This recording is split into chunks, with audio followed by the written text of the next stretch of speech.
En ese momento tenía, ya había cumplido los 18, que yo cumplo en octubre, así que estaba cerca de fin de año. Tocaba en una banda de rock, de pibes de barrio, que estaban como el Peter Capusotto, queríamos levantar minita, no teníamos ni suerte, pero bueno, intentábamos.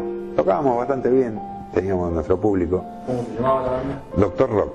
Llevaba una vida común y corriente dentro de el contexto social que era un gobierno dictatorial que en ese momento teníamos, o sea que no es que no había la libertad que tenés hoy, de vestirte como se te canta, de usar los pelos por acá o no, usar aro y esas cosas.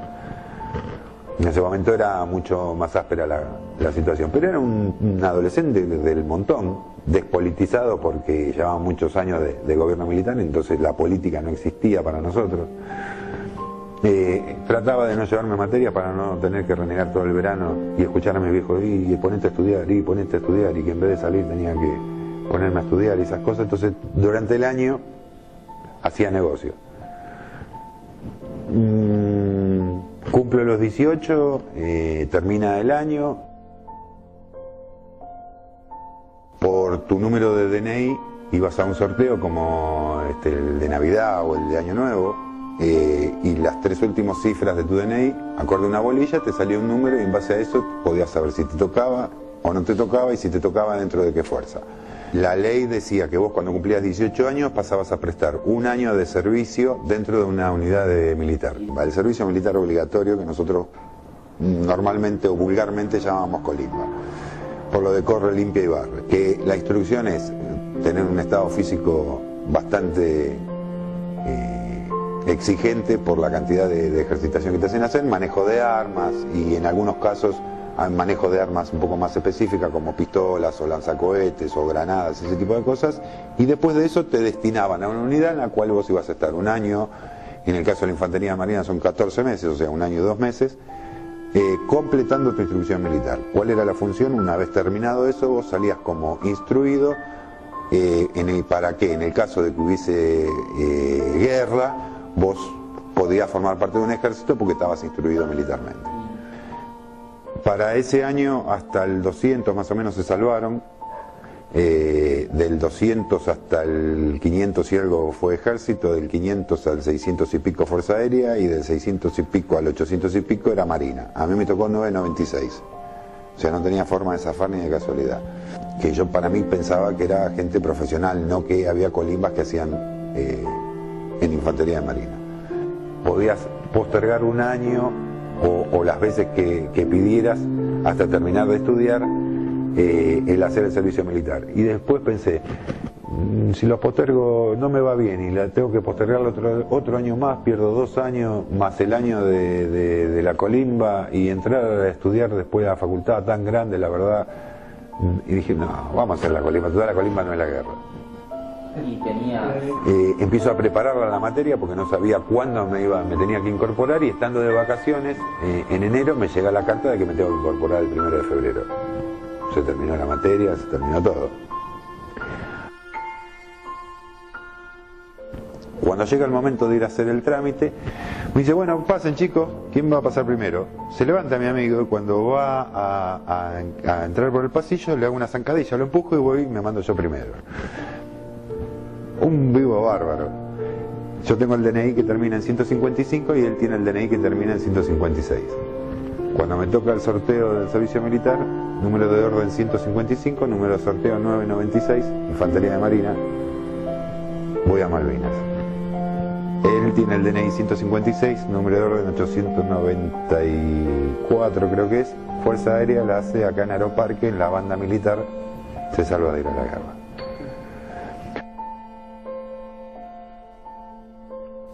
Por un lado una incertidumbre y una sensación rarísima por el hecho de que yo no pensaba que íbamos a ir a Malvinas, teníamos menos de 2 meses de instrucción.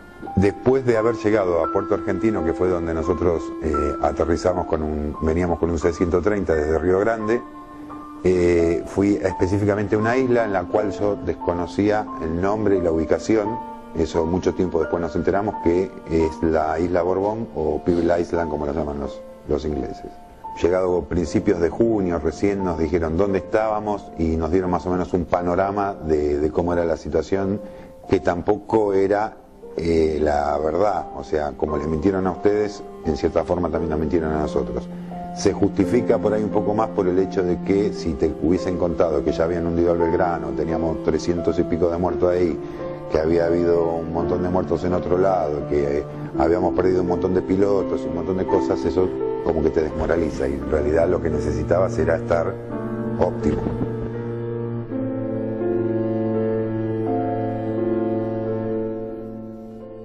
Yo lo podría dividir entre la guerra y la estadía de prisionero en dos etapas. Durante la guerra el día constaba de 3 horas de guardia, 3 horas de descanso, 3 horas de guardia, 3 horas de descanso, 3 horas de guardia, 3 horas de descanso y así sucesivamente. Acondicionar un poco el pozo donde generalmente estábamos, que era donde dormíamos, donde la mayor veces del tiempo estábamos, donde a veces comíamos, y esperar a que vinieran ellos. ¿Tuviste la mala suerte de participar en alguna batalla? Depende del punto de vista. Si tengo que ponerme frío y analizarlo desde otra óptica, te diría que sí. Desde el punto de vista de que estaba defendiendo parte de mi país, no. Entonces, participé de una batalla. El corazón me dice que hice lo que tenía que hacer, que no tuve la desgracia. Ahora, si tuviera que pensarlo mentalmente, te diría sí, tuve que participar. Tuve la suerte de no perder a compañeros ni amigos, y eso me hace tener por ahí una óptica totalmente distinta al resto de los muchachos que perdieron compañeros o amigos. Cuando juntás un grupo de gente que no se conoce para hacer una determinada o específica tarea, surge en el tema de las personalidades de cada uno, tenés diferencias. Si a eso le sumamos que había gente de Misiones, de Santiago del Estero, de Tucumán y de Capital y Gran Buenos Aires, la diferencia de crianza, de educación y de formas de vivir es muy grande, y cuando los momentos son difíciles a veces se acrecientan. Pero una situación tan complicada como es una guerra, la mayoría de las veces te termina hermanando.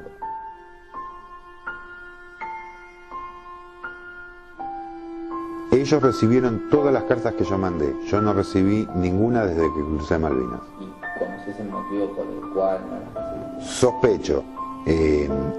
Debido al lugar donde estábamos nosotros, imagínate que tenés las dos islas, la Gran Malvina y la Soledad, ¿no? Visto desde donde vos me mirás, tenés la Soledad y la Gran Malvina. Al norte de la Gran Malvina tenés una isla muy chiquita que se llama Borbón.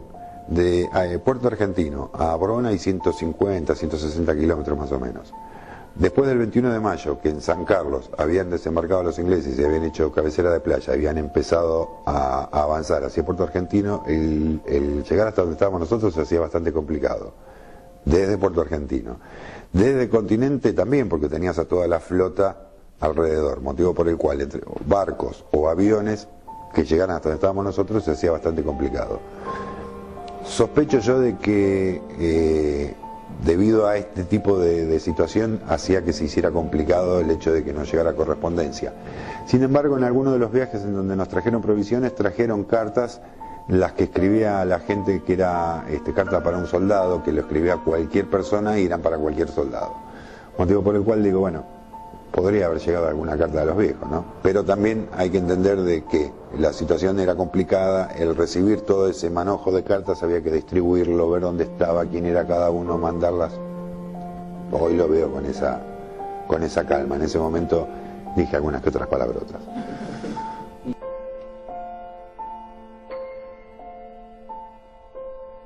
Como prisionero, la verdad, no me puedo quejar, tuvimos un trato excelente. Sospecho de que la tropa que nos cuidaba a nosotros era tropa fresca, o sea, que no había entrado en combate, o si lo había hecho, ya lo había hecho hacía bastantes días, entonces no tenía esa adrenalina del combate. Y en particular los soldados tuvimos un trato distinto del resto del personal de oficiales y suboficiales. Ellos, cuando descubrieron que nosotros no éramos profesionales como ellos o como los oficiales nuestros que se dedican, estudian y se dedican a eso, a su trabajo, a lo mejor tuvieron cierto tipo de contemplaciones. Pero la verdad no me puedo quejar en lo absoluto. No te digo que era como estar en mi casa, pero el 14 de junio a las 9 de la noche de acá se firma la rendición. Ya venía durante el día más o menos abarajándose la cosa. Nosotros totalmente desinformados y desconectados del planeta, allá en el medio de la nada y sin la más mínima noticia. Ese día, después de firmar la rendición y toda la madrugada, para nosotros seguimos en combate, o sea que si hubiese venido alguien o se hubiesen acercado algún helicóptero o algo por el estilo y no nos hubiesen avisado, le hubiésemos acudido como si nada y las consecuencias que hubiesen sido, porque no sé si hubiesen interpretado que nosotros no lo sabíamos. De hecho, creo que ese mismo 14, ya a media tarde, tuvimos algunos tiroteos y nosotros ni enterados. De hecho, hice guardia gran parte de la noche como si nada. Al otro día nos comunican de que se había firmado la rendición, de que iba a venir un helicóptero, que el helicóptero hacía 10 minutos que ya había venido, que no le disparáramos, que no sabían si era en inglés o argentino el helicóptero, y que entregáramos el armamento y rompiéramos las claves porque se había terminado todo. Por un lado, un alivio grande porque decís, bueno, se terminó esa fe, la voy a poder contar. Por el otro, uno ha visto muchas películas de guerra y me imaginaba con el grillete y la bola descalzo por los campos de nieve, arrastrándola, cantando Volga, Volga, o picando, viste, con un martillito y un cincel así chiquito, las piedras así, pasa como uno ha visto tantas películas. No sucedió nada de eso. Las primeras 2 horas el trato fue seco, cortante, pero respetuoso. No, lo primero que hicimos fue manguearles, los fumadores que estábamos desesperados, llevamos días sin fumar, fue manguear el cigarrillo y recibimos por respuesta un no smoking. Y se terminó. No insistimos tampoco. Como a las 2 o 3 horas nos metieron adentro de un galpón, que era un galpón de esquila, que era donde generalmente íbamos a almorzar y a cenar. Almorzar y a cenar. Íbamos en el horario del almuerzo y de la cena. Y claro, estaba toda la fila de las máquinas esquiladoras, que son como las que te cortás el pelo, pero tienen como un brazo extensible, son para esquilar ovejas, pero tiene más o menos la misma forma.